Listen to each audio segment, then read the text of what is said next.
Welcome to the Caregiving Podcast. I'm Inga. And I'm Julie. And long story short, we have Caregiving. We are two momtrepreneurs who have built an in-home care business from the ground up, guided every step of the way by God's care and fueled by agape love. Almost 14 years later, we felt called to create this podcast as a resource for families with caregiving needs. Whether you care for a family member or are looking for advice on professional caregiving, we want this to be a platform to support you. Each week, we will come to you with encouraging stories of families who have found the right balance for their loved ones, tips for how to care for them and you, and much more. We hope you continue to join us each week as we share in this exciting new journey together.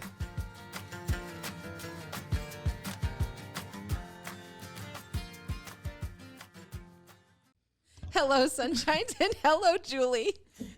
Hello, Inga. I just love catching you just a little quite not ready yet. I notice you always start a little bit faster than I am ready. I know, but it's fun. It's because anticipation. Woo! Big words already. Oh, no. It's great fun, though, because it's people love to see you laugh. That's the greatest thing, so I love it when you're laughing. Right. Righto. Yeah. Yes.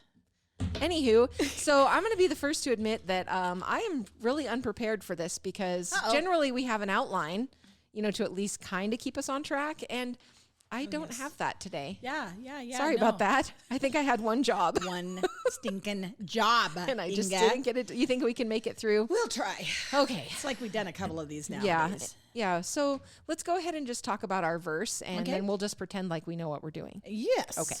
Our verse is actually Acts chapter 20, verse 35. It says, "In all things I have shown you that by working hard in this way, we must help the weak and remember the words of the Lord Jesus, how he himself said, it is more blessed to give than to receive."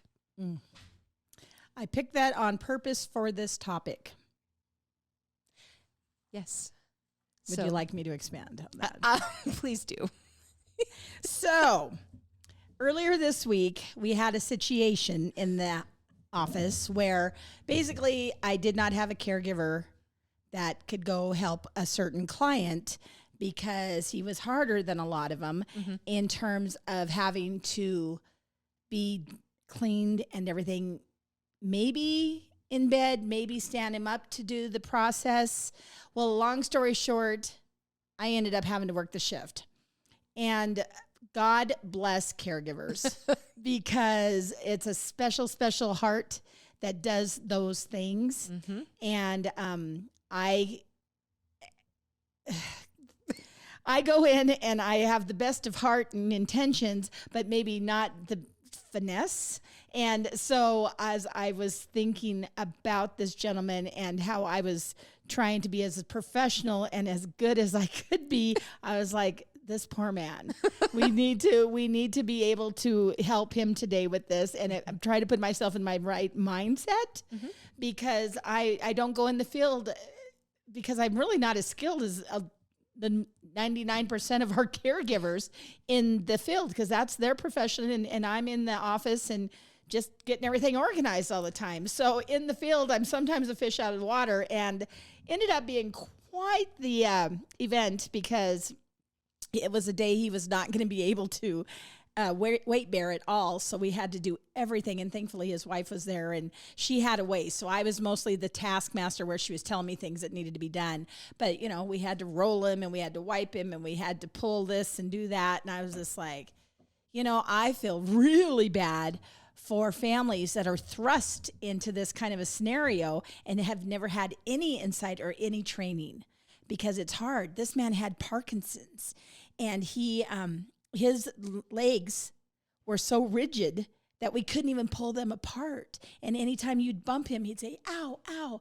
And all along I was like, Lord, give me grace, give me grace, give me the strength to do the right thing, and on and on and on. And like I said, I try really hard to be a good caregiver. But I, once again, bless those caregivers that work for us. No kidding, right? And they're fearless. And I am like you. Well, first of all, as my daughter said the other day, she's really weak. So I don't have brute strength Yeah, to well, I help had me. that. And Yeah. I don't have the skills necessarily. You know, I haven't been trained as a CNA or anything like that. So I have so much respect for our caregivers and what they do and that they are fearless about it. Yeah. They will go into any situation with like no hesitation. Yeah.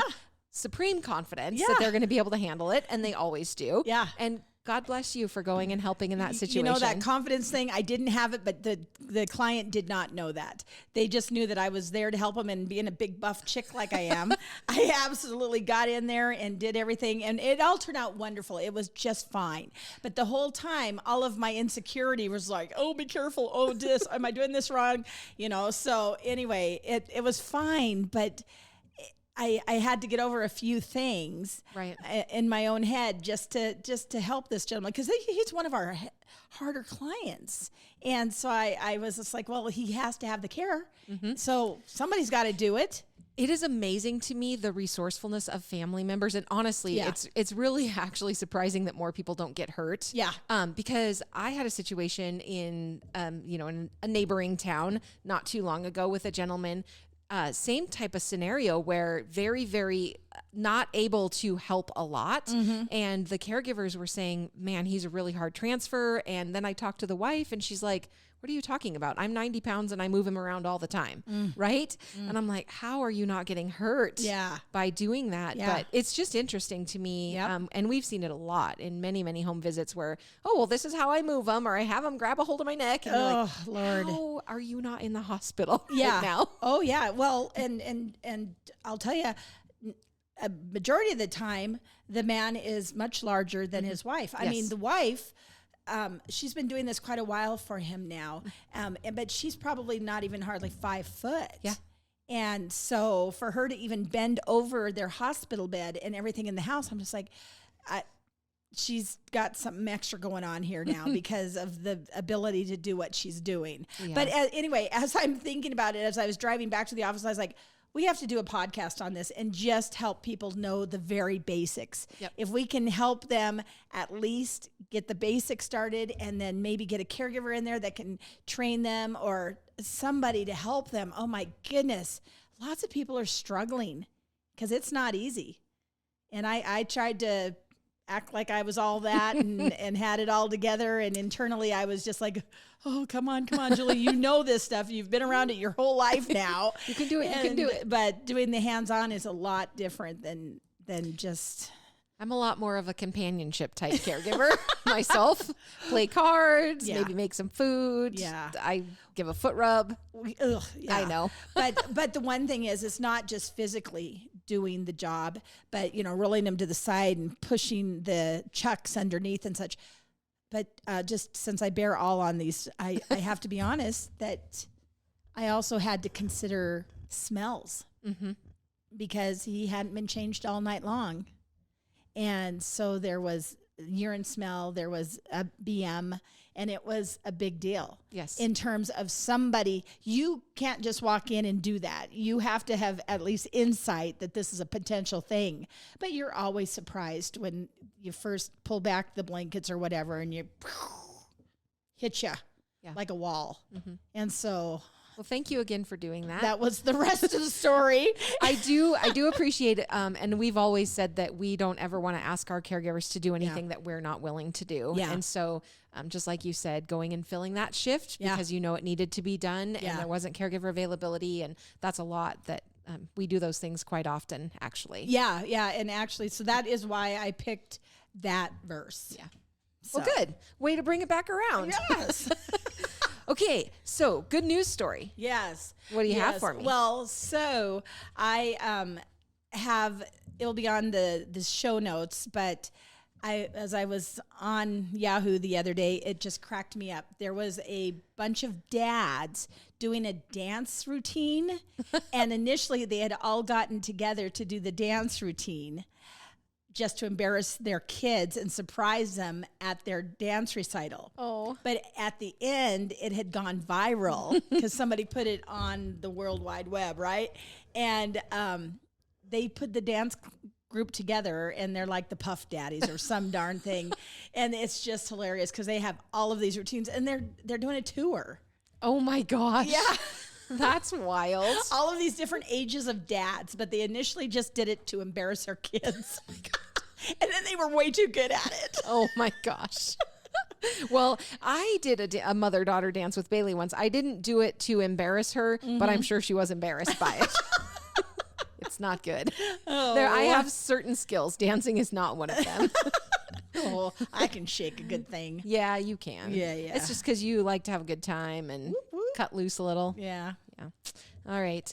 Well, I have been recently, and whether you like this particular individual or don't, I hear both sides of it all the time. But Joel Osteen, I have recently just signed up for his daily devotionals, and so I'm getting that every morning. And it's just interesting to me how it just hits, and it always seems like it was sent specifically for me. Oh. There's nobody, this was meant for me. Oh, I love it. So anyway, the verse actually it corresponds and it goes a lot with what you're talking about or what we're going to be talking about or have previously, just with that helping each other. And then I just want to read his message. So again, this is directly from Joel Osteen, and the scripture says, "Two are better than one because they have a good return for their labor. If either of them falls down, one can help the other up." Isn't that cool? Oh, and that's nice. Ecclesiastes 4, verses 9 and 10. So he says, dream releasers. Friend, do you pay attention to who you're letting speak into your life and who you're coming into agreement with? If it's negative people who pour cold water on your faith and cause you to doubt, it's time to come out of that agreement. That's going to limit you. You have to come into agreement with faith-filled, favor-filled, all things are possible people. You need to be in agreement with dream releasers, with people who don't limit you to what you can do, what you can have, or who you know. Dream releasers are people who know that God can do more than you can ask or think. Dream releasers are people who are bold, who believe for what God put in their heart, even when they don't see how it can happen. They will lift you up when you fall, and they will stand with you through thick and thin. When they agree with you, a power is released, a favor, a blessing that only comes from the two of you joining your faith. It's the power of agreement. And I just thought that was great. Yeah.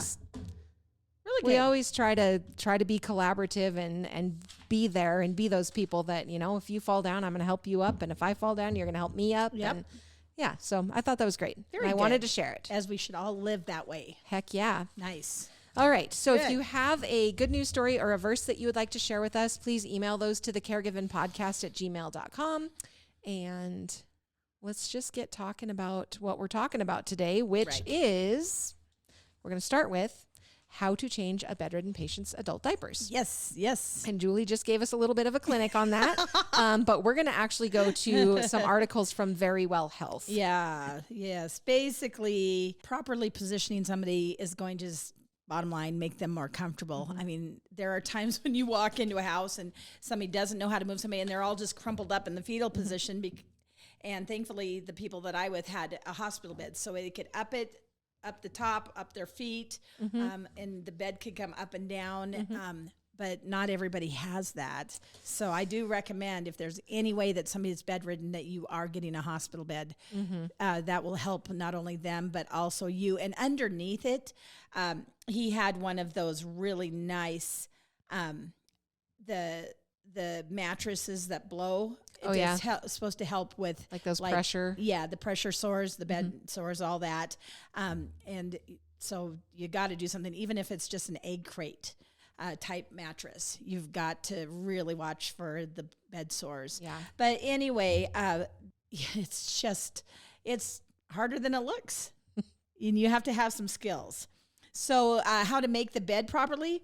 Placing a sheet under the patient makes it easier to position them. So what happens in a perfect world, because like this gentleman I was with, he was scooched all the way down. So we needed to have a sheet where she could pick up one half and I could pick up the other and just pull the sheet up, and then he would come up with it. Yep. Unfortunately, they didn't have that, so we took his arms very carefully, and I had the brunt of the weight because, like I said, she was very short.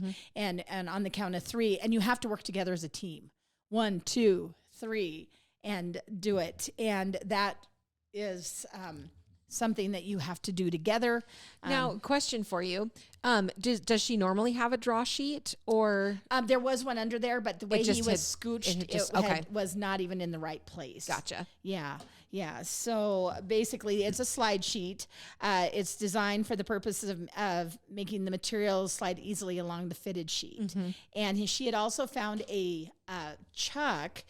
So a chuck is a big piece. They're the disposable ones, and then there's also the ones that you can wash over and over again. And the one she had was quite large, and it had 2 loops on each side. So that was really nice. Oh, wow. But once again, it wasn't quite where it needed to be because of the way that he had slept the night before. Sure. Everything was all done. So we were able to get the chucks off there. So to place a sheet correctly, if it's a hospital bed, use the controls to raise the bed to a level that reduces the strain on your back. Make the bed in a flat position as tolerated by the patient. Roll the patient to one side, then roll the half rolled up sheet or draw sheet snugly against the person's back. And then roll the patient over the lump onto their other side, grab it, and then spread it out. Does that make sense? It makes sense to me. Yeah. Yes. So the person's laying there like this. You get this half right under him where his butt and his back is, and then as you turn him, it will go over that lump, so you have the second half that you can just then that roll you can back then out. pull out. Yeah. So then roll the patient back on their back, making sure the shoulders and hips are on the draw sheet. Get a lift buddy. You just can't do it yourself. It just doesn't matter if they're only 80 pounds. If they can't help you, the best case is if you have a person in the bed that can comprehend that they need to help you, and they can maybe at least put some pressure on their feet to help scooch themselves up or hold their arms. This gentleman could do neither. And the other thing is he was very, very scared of falling off of the bed. So we had to assure him multiple times that we had him, that he was not going to fall. So that was actually really sad. So then pulling the patient up, you got to gently pull, not lift the patient towards the head of the bed. Well, I kind of did a lift pull thing. So maybe we should have had this podcast first before I tried to help. You grab the draw sheet at the patient's upper back and hips on the side of the bed closest to you. It was really interesting. At one point, we had swapped, and I was on the other side of the bed, and I kind of looked at her, and she kind of looked at me because we were both more comfortable on the opposite sides. Because I said, my stronger arm is my right, so I need to be on your side of the bed. She goes, yeah, I need to be on your side of the bed. So we, as a team, we figured that out with just working with each other just that one time. Yeah. And then the other thing, up by his bed on her side, and it didn't matter because she was shorter and wasn't going to be able to do that last little lift up, was the little drawers right there, and it would have been in my way. Oh, right. And so you have to be careful that you make sure that there's enough room around the bed that you can all easily move, because you're endangering yourself regardless to pick up anything. But if you have to tweak even just a little bit different and twist because something's in the way, you're putting yourself at that much more risk for a back injury. And so that's very much a worry. So anyway, that's kind of how you do that. The best thing is get a draw sheet. Get a draw sheet. Make sure you have them under them, and make sure you have help. Yep. If not, you're just going to have to take a little bit at a time, and it's hard work. Just know that. Yeah, for sure. So we had to change his adult diapers, and so what he had was the pull-ups, and then so those come with the rippy sides, right? So you can rip those. And then they had also used the kind where you pull them up and then adhesive them to the sides, because a lot of people at night, we recommend that they double up. Double up at night, because that's when not necessarily does everybody get up as well as they should to make sure that the person is dry, but not just dry, but saving the sheets and the bedding and the mattress. So that was what we had to do, was do that up. She had said he normally was strong enough to get his legs over to the side and then stand while someone would hold him while she wiped him and cleaned him. Unfortunately, that day we went to move him, and we could tell that he was not going to be able to weight bear at all. Right. It was too dangerous Yep. to end up trying to do it that way, so we didn't even do it. The day before, she had another caregiver. She has a private caregiver that works some of the days, and his legs had noodled out, and he just slowly went to the floor. You cannot lift that person by yourself, so they have to do that 911 call and get him back into bed. So I did not want that happening on my shift. For sure. Well, Yeah. it's very important to be paying attention to where the patient is, Yeah. In the day, Yeah. and whether or not they're going to be able to help or not. Yeah. The other thing that I wanted to mention is when you're talking about changing anybody's underclothes, and I wanted to say something, but I didn't, because it was obvious that she had a mission. She was getting this job done, and I was there to do the tasks for her. Mm-hmm. Well, she just ripped him off and just left him exposed and cold. And so I was looking around real quick to is there an extra towel or something that we could cover him? So for modesty and that type of thing, she didn't care at all. But when she just all of a sudden did that, he growled.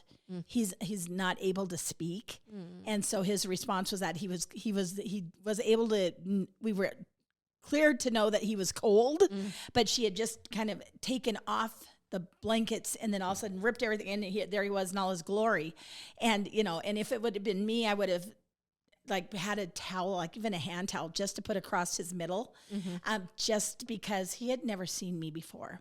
Not that we know if that matters or not, where he's at with his cognitive state, but just in terms of modesty for anybody, that's one of the things that I had wanted to say to her at the time, but she was on such a mission that I wasn't going to stop it at the mid-time, because I had no idea that's what she was going to just all of a sudden, woo, woo, woo. There you are. There you are. So something to think about. Yeah. I do know that they talk about modesty, and then also people, when they get cold, it's no fun. Well, think about, I always thought about this with when Bailey was a baby, and you take those, which now they make warmer things. I don't know when that became a thing, but think about that cold, wet wipe. Yeah. That you're just like, oh man, no thank you. Yeah. So then to be completely exposed and. Yeah. And a stranger's in your house, and this guy, it's so sad.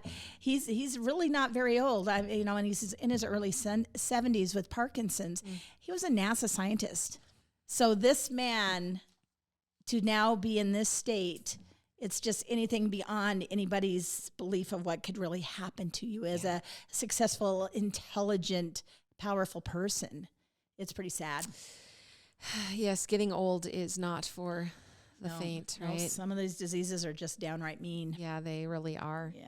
So Julie, when you went to do this, it sounds like the routine with that particular patient, wife has it down.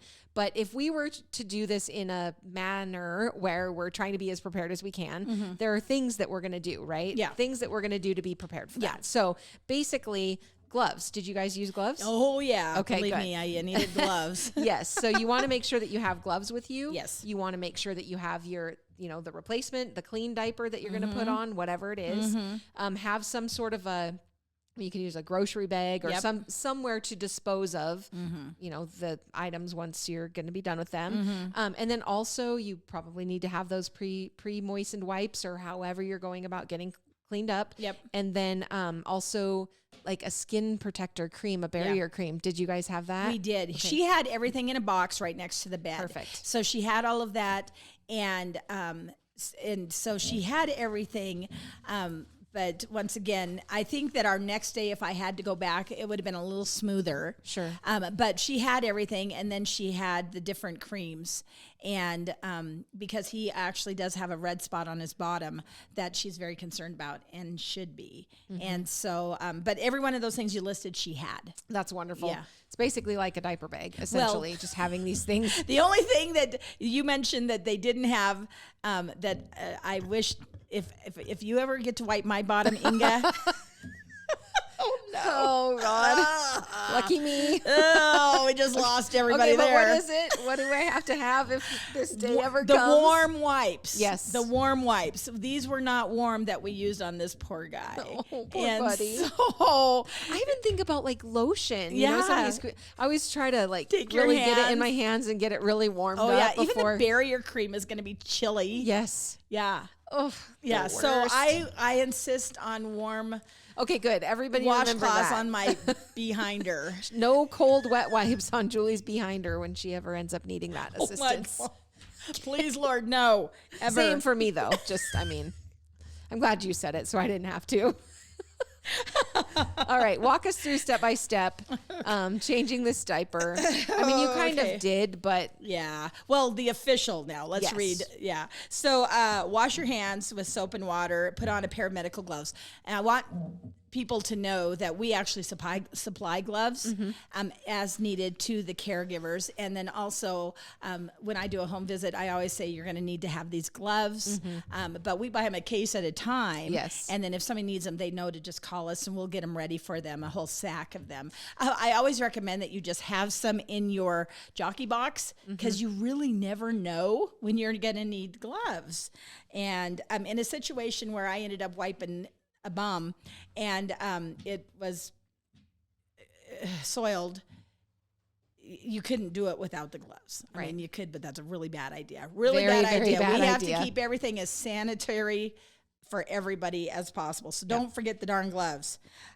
Make sure they're on their back, which he already was. If the bed is adjustable, get it to where it needs to be. The funny thing is I was much taller than her. So she wanted everything really low. And I was like, okay. are you sure we don't want to have that any higher?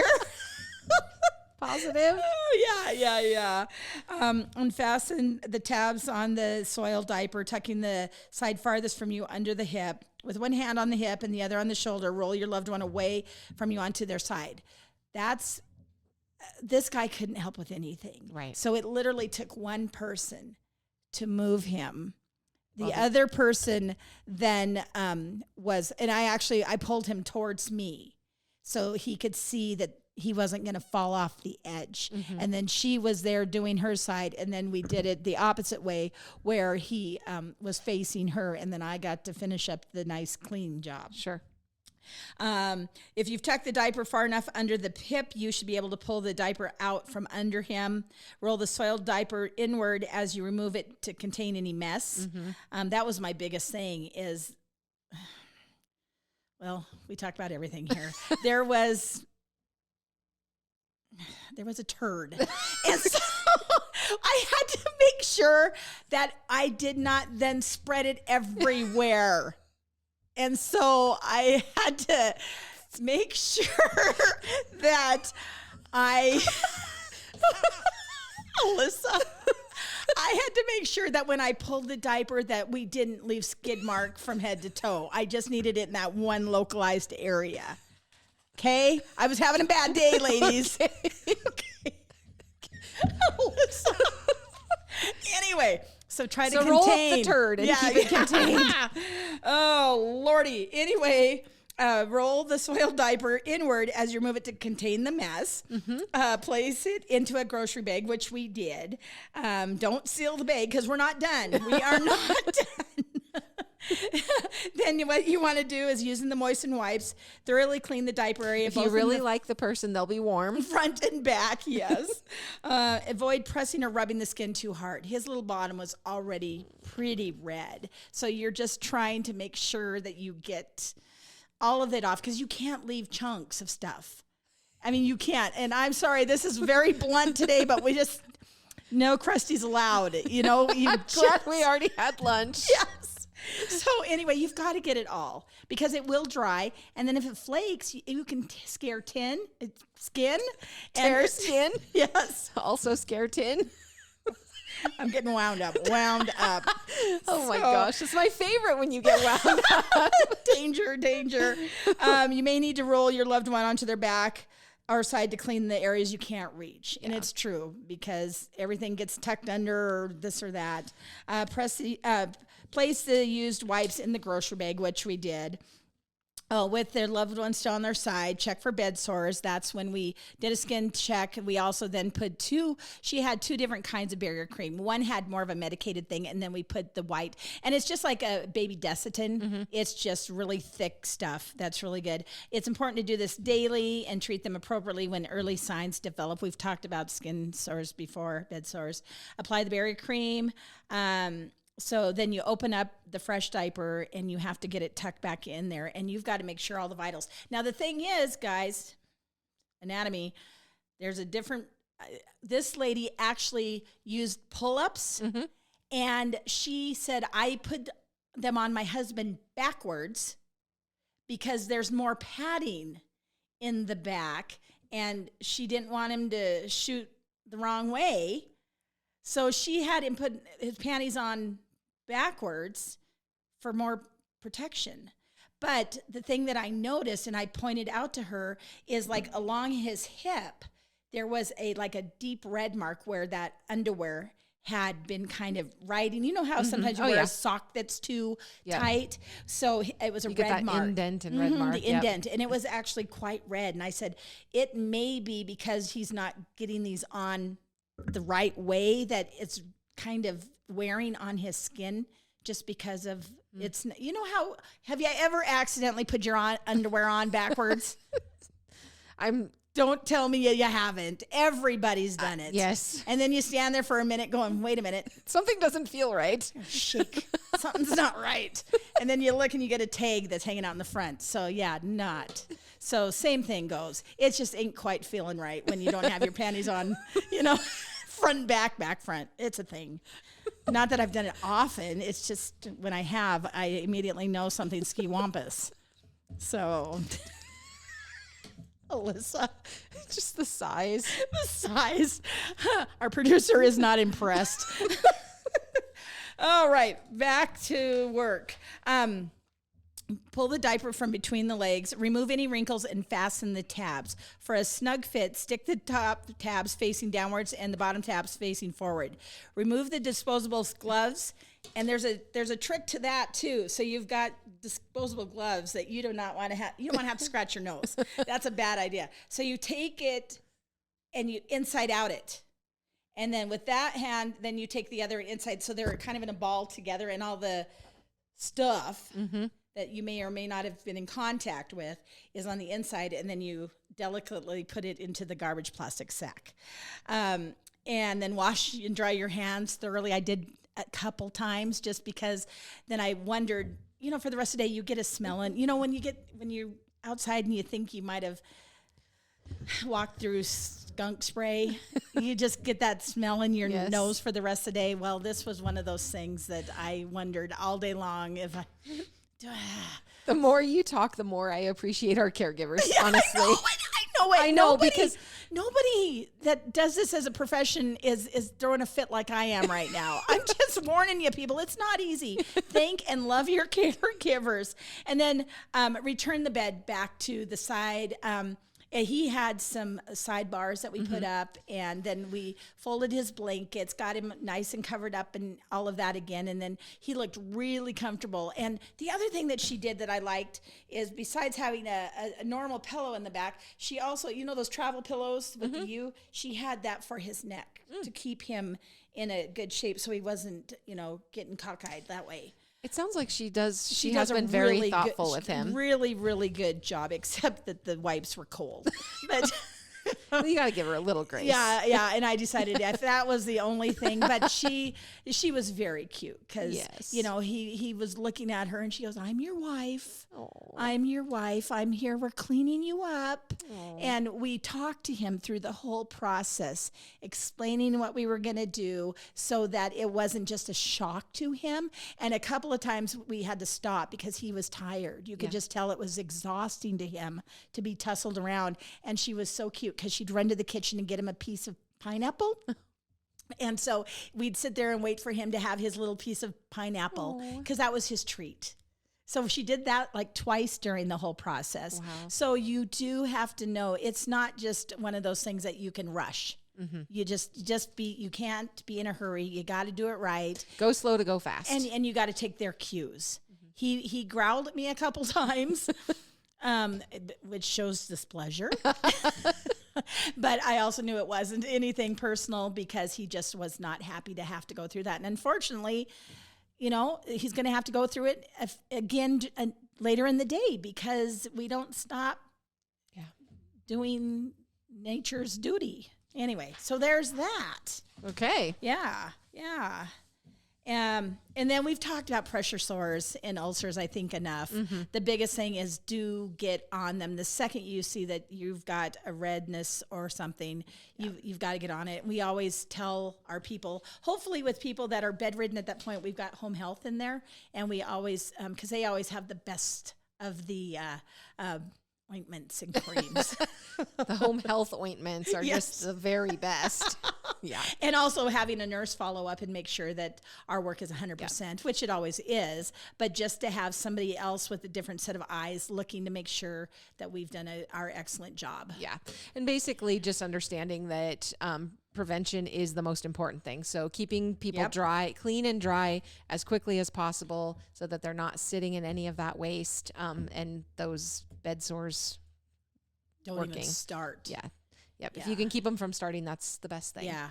Yeah. And I was only talking about his bum area, but bed sores happen where you've got bony areas. So on your weenus and your ankles. Weenus we're just waiting. A weenus. The very medical term. Yes. So anyway, that's the very basic. You just got to think logically and just go slow to go fast because you don't want to be in a hurry and somebody topples off the bed, or you just got to be really logical in all of your steps. And if you don't know how, reach out to somebody. If the hospital has physical therapy people that can come and show you or something, or just find us and we'll help you. Absolutely. All right, Julie. Well, I think that's awesome. I don't know that there's much more we can say about the topic, but why don't you, what's your, what is it? We're grandma saying. I don't have my outline. I don't know what I'm doing. Our grandma saying this week is by hook or by crook. Ooh. Yes. This old saying is said to come from a medieval law stating peasants could use branches of any tree for firewood with one condition. They had to be able to reach the branch using a shepherd's crook or a billhook. Using one or both of these tools, they could get wood for heating and cooking. In our day, it came to mean a thing that will be done by one way or another. By hook or by crook? Oh, by hook or by crook. By hook or by crook, I got that guy cleaned up. Yes, you did. Yes. Good job. Oh, Lordy. All right. Well, if you haven't subscribed yet, please do that. Anywhere you listen to podcasts, Google, Apple, Spotify. Send us your good news stories. Send us your grandma sayings. You can email to thecaregivenpodcast@gmail.com. And that's about enough of you for the day. So peace out, Girl Scouts. Plenty of me today. Oh, boy. Have a good day.